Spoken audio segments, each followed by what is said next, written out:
السلام عليكم ورحمة الله وبركاته، وحلقة جديدة. وهنتكلم النهاردة عن القرار اللي نزل النهاردة، قرار الرابطة اللي كان متأجل المرة اللي فاتت، اللي هو بخصوص موضوع هل هيتم خصم 3 نقط إضافية من الأهلي غير النقط اللي هي بتاعت الماتش الاعتبارية بتاعت الزمالك ولا لأ.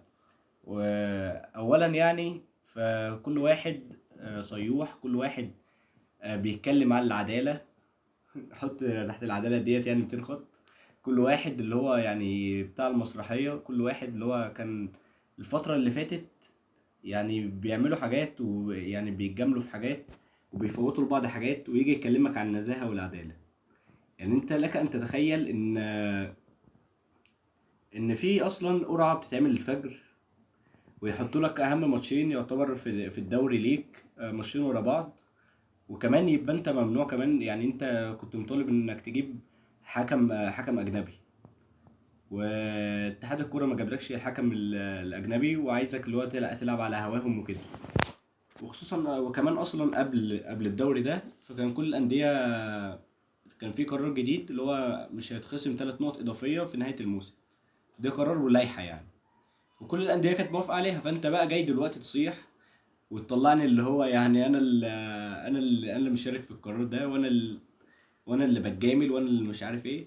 لا، انت عندك قرار وعندك لائحه، وانت كنت اول واحد موافق عليها. واحنا طبعا عارفين اللائحه دي معموله عشان مين. يعني انت مالك الانسحابات التاريخيه اصلا في تاريخ الدوري قدامي، في صباح الفل يعني.